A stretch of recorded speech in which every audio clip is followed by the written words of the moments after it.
So guys, we decide to bought a Bush 2 kilowatt upright fan heater from Argos for £14 8 pence, and this one they got two heat setting, cool air blow feature, adjustable thermostat control, So at the moment I put it on heater. They got this one for the cool, this one for the cool air, this one for heater. So at the moment I put it on the first heating control, and I turn the temperature up to max. So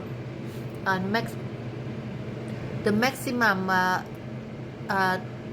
temperature for the heater, But this one warning do not cover,